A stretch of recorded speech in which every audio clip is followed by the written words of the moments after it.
Hello the internet, and welcome to another CNRL Library Innovation Studio home workshop where we show you how to grow your own veggie patch. And today we're going to plant some seedlings. We're going to plant root vegetables today, so we're going to be planting carrots and we're going to be planting beetroot. Now, if you've been growing from seed like we have, that's fine. If you've been buying seedlings from the shops, this is going to apply just as well. All you're going to need today is a spoon, a bottle of water, a bucket, and maybe, if your ground is a little bit firm like mine, to raid your sand pit for sand. So we're just pushing the dirt to one side, and don't fling this dirt away, we're going to need to put it back when we're done. Scooping out quite a bit, so we're not just worrying about getting the seed into the ground, we've got to worry about what it's going to do as it grows. Now, carrots are a root vegetable. What this means is the bit of the carrot that you eat is actually the roots of the plant. We're not really eating the bit that grows above the ground. For once, we're going to be eating the bit that is below the ground. Those small, delicate, hair-like roots that we've been seeing on our plant so far, with the carrot, that's actually going to transform into that great big orange vegetable. In our case, we're going to have orange and purple and a few other colours as well. So we need to give it room to grow. So here's my spoon. Would I like a carrot that long? Ah, yes please, that's pretty good. Could go a little deeper, to be honest. Often when you grow carrots at home, you get those short, stumpy, funny-shaped ones that don't really grow to any great length. They just sort of curl around themselves and get dirt trapped in. That's because the root couldn't grow down. It found it easier to grow around and around into where the soft soil was rather than push down any further. So what we need to do is to make sure it has room to grow straight down how we want it to. And to do that, it needs loose soil, and to help it remain loose, we're going to put some sand in there as well so it can push through easily and get to the nutrients that are below. It's a bit teasing, really. We're making sure that the carrot needs to seek down further to get everything it needs. Now I'm going to get my sand. I'm going to sprinkle it along the side. This will ensure that it gets mixed in with the dirt. We don't end up with too much sand. We don't want to grow them in pure sand. They might not survive. If it drains too well, poor seedlings might never get some water as it flows past them. We're effectively just loosening our soil up. There we go. Okay, and now I'm going to push this side in. All the way along. Very good. Smooth it out a little bit. And then push this side in. So it's almost back to how it was before, really. When we plant them, what we're going to do is get our finger, push it into the ground like that, then get our seedling and put it in to make sure the long, thin root can get all the way to the bottom. But, got to free our seedlings from their pods first.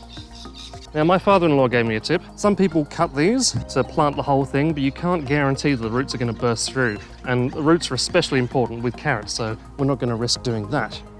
Another thing you can do is scoop them out, like I did with our bean plants. Again, that's not a bad idea. We might have to end up doing that.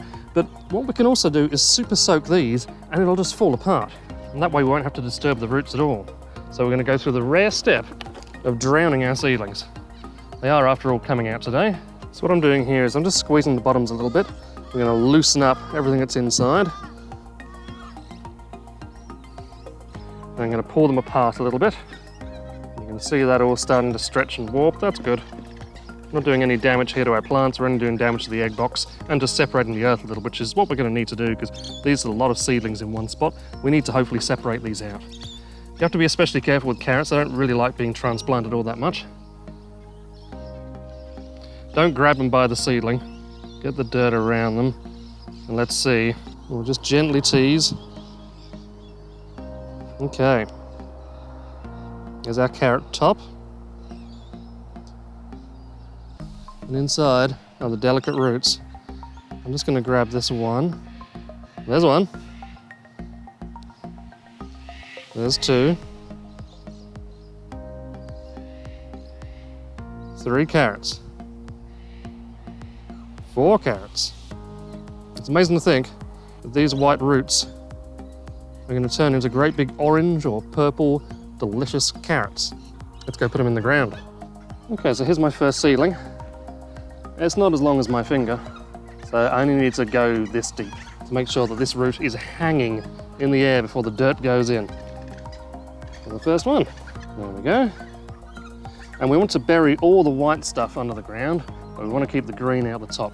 Just pretty much as they are sticking out of our seedling pot. Not bad. Get rid of any debris that's nearby. There we go, that's our first carrot. Now, we don't want to have them right next to each other. Again, they're going to grow nice and big, and they've got to get resources out of the ground. They don't want to be fighting for resources. So we need to separate the next one out by about 4 centimeters. Check your packet for instructions. Now at this point, you might realize you've got an awful lot more carrot seedlings than you do actually have space to grow carrots. And that's okay. This is a process called thinning out. And what you do is you pick the best possible specimens you can.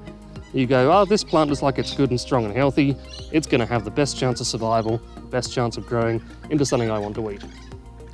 Because if you get something that's a bit wilted, a bit small, or looks a funny colour, you probably don't want to use it. And I'm going to put that one to one side for that reason. Now what you do with those is entirely up to you. You could compost them. We haven't talked about composting yet. You could try and plant them in another part of your garden, or some gardeners simply throw them away. It's up to you. Okay, and we do this all the way along. Now, if you do a second row, again, you want to be about the same distance apart for your second row, so I'd be doing mine there. But I'm only going to do one row, I think. Okay, then gently water. So get your hand and jam it over the bottle, and just let the water flow down your fingertips like this. Don't let it come out too fast. If it's coming out too fast, just move your hand away, and jam your hand over the bottle. Give these their first water in the ground. And while I'm here, I'll give my beans their morning water as well. Now we're going to do the same for our beetroot. So we're going to put the dirt this way. We don't want to put it on top of our carrot seedlings. I don't need to go as deep this time. Loosen it up all the way around. If you have a garden fork, it's a lot quicker. But again, I love to show you that you can do it with a spoon. Gets you closer to the ground, a bit more intimately involved in what's actually going on in front of you. That way you don't miss any stones and branches and things that are under the ground that are going to get in the way. Now we're going to grow other plants around here eventually. I think I'll have some zucchini, which does spread out quite a lot, but it shouldn't be a problem. Beetroot don't mind being in the shade of other plants once they're a bit established. They quite like it actually. At this point you might want to consider making a little logbook. You can write down when you put things into seed and how long they took to be ready to be put into the ground. That's good knowledge to have for next year. And then you can write down when you planted your carrots and your beetroot, and then work out how long it took them to grow to a point where you wanted to eat them. Okay, that's nice and loose. We're going to put all this back in now. Make sure you get rid of any big bits that you don't need. Any excess soil you have, just chuck it over there where we're not planting anything right at the moment. We don't want to chuck it onto our carrot seeds. And there should be some excess because we've aerated the ground nicely. It's nice and loose now. Okay, so this is the size we really want our beetroots, and that's how far apart we need to plant them. So put your fingers in soil like that. We know it's in the middle. Do it again. There we go. We can see these little circles. We're going to plant our beetroot in the center of each one. Now, I'm just going to get my spoon handle this time. Just waggle that apart a little bit and get my first beetroot seedling. Beautiful. Let's put that in the ground.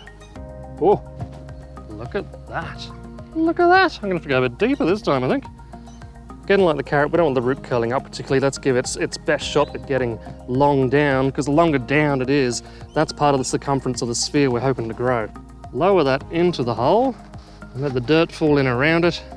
Beautiful. Same trick with the water. Put your hand over it and just let it flow gently, trickling down along your hand. Give them their first drink. And that's it. Our carrots are in the ground, our beetroot are in the ground. We just need to remember to water them gently every day, just like we did when they were seedlings in their trays. We hope you enjoyed this gardening workshop. Please like, share and subscribe so you and others can join us on the next CNRL Library Innovation Studio online workshop. Follow us on YouTube, Facebook, Instagram, TikTok, Twitter, all the usual places at Innovation Stew or hashtag Innovation Stew. And check the Home Workshops page on innovationstew.com.au for extra resources. See you next time and happy gardening. Okay, I'm going and get some breakfast. And I'm gonna water my beans before I do that.